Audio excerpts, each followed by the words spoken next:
Hey guys, साले तू this is welcome back to my channel. I hope you all are doing good. आजको यो video चाहिँ एकदम धेरै युनिक हुन गइरहेको छ किनभने यो टपिकमा कसैले भिडियो बनाएको छैन एन्ड आई नो कि यो भिडियोमा भ्युज आउँदैन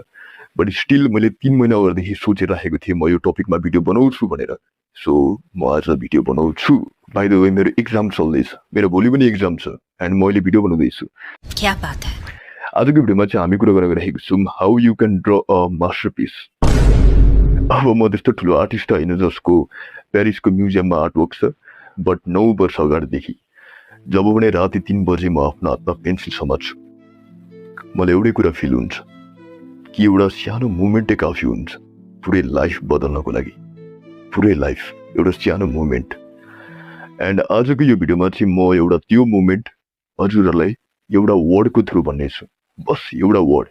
यो भिडियो म एकदम लामो बनाउनेवाला छुइनँ ओके म बस एउटा वर्डको बारेमा भन्नेछु एन्ड यदि तपाईँले त्यो वर्डलाई यहाँ र यहाँ राख्नुभयो भने आई प्रोमिस यु तपाईँले बनाएको आर्टवर्क मास्टरपिस त नहोला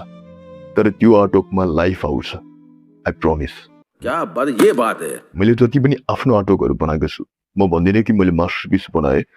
बट स्टिल म यो भन्न सक्छु कि मैले लाइफ हाल्न ट्राई गरेको छु मेरो आर्टवर्कहरूमा सो मैले यो गर्न थालेको लगभग 1 वर्ष जति भयो होला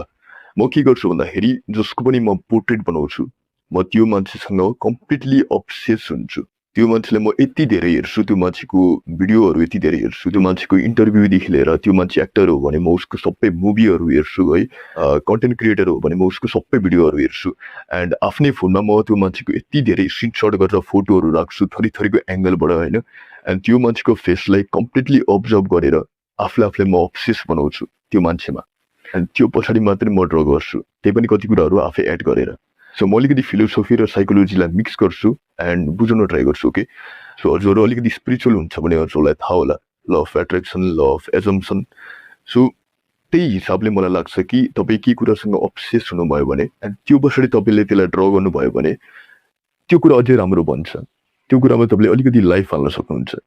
एन्ड मेरो हिसाबमा चाहिँ म एउटा आर्टवर्कलाई मास्टरपिस त्यतिखेर मान्छु जब त्यो आर्टवर्कको भित्र एउटा छुट्टै लाइफ हुन्छ सो अहिले मैले जुन थ्योरी भने आफ्नो आर्टवर्कमा अब्सेस हुनु भनेर त्यो पछाडि मात्रै तपाईँ त्यो आर्टवर्कमा लाइफ हाल्न सक्नुहुन्छ अनि मात्रै त्यो आर्टवर्क एउटा मास्टरपिस बन्छ भनेर सो अब म यसको एउटा इक्जाम्पल दिन्छु one of the greatest artist Leonardo दा भिन्सीको बारेमा सो लियोनार्दो दा भिन्सीले आफू जहाँ जाँदा पनि मोनालिसा पेन्टिङलाई सँगै लग्नुहुन्थ्यो लगभग 15-16 होला लियोनार्दो दा भिन्सीलाई इन्भाइट गर्नुभएको थियो फ्रान्सको राजाले फ्रान्सिस I आई गेस रङ पनि हुनसक्छु म ओके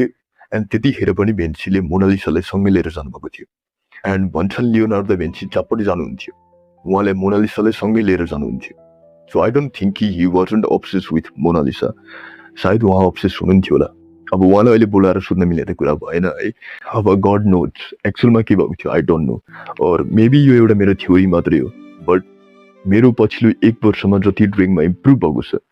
यो एउटा रिजन हो किनभने म यही कुरा एप्लाई गर्दैछु I am getting obsess with my आर्टवर्कमा मात्रै होइन म जसको ड्र गर्दैछु त्यो मान्छेलाई कम्प्लिटली अब्जर्भ गर्दैछु सायद मैले त्यो मान्छेलाई यति धेरैचोटि हेर्छु जति चाहिँ उसले लाइफ टाइममा आफूलाई ऐनामा हेरेको छैन एउटा सानो कोठीको पार्ट पनि थरीथरीको फोटोमा अब्जर्भ गरेर so I hope you got my point है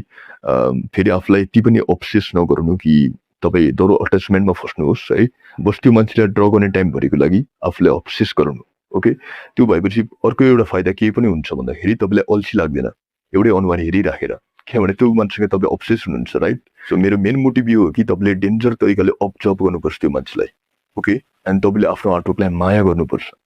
डेन्जरै कि त्यही मान्छेलाई नै तपाईँले बनाउँदै हुन्छ यसरी सोचेर आई नो कि यो भिडियो अलिकति फिल्मी टाइपको भयो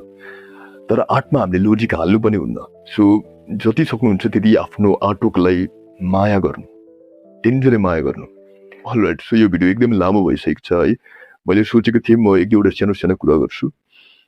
बट द्याट्स नट मी म बोल्न थालेपछि कहाँ रोकिन्छु एकचोटि ट्राई गर्नु आफ्नो आर्टवर्कहरूमा एकचोटि अब्सेस हुनु त्यो मान्छेमा एकचोटि अब्सेस हुनु एन्ड त्यो पछाडि ड्र गर्नु आई नो कि तपाईँको ड्रइङ इम्प्रुभ हुन्छ एन्ड मैले मेरो सबै भिडियोमा भन्दै आइरहेको छु patience is the key skills important छ alright so I hope you guys like this video if you like this video give it a big thumbs up and do subscribe to my channel will see in my next video till then tata bye by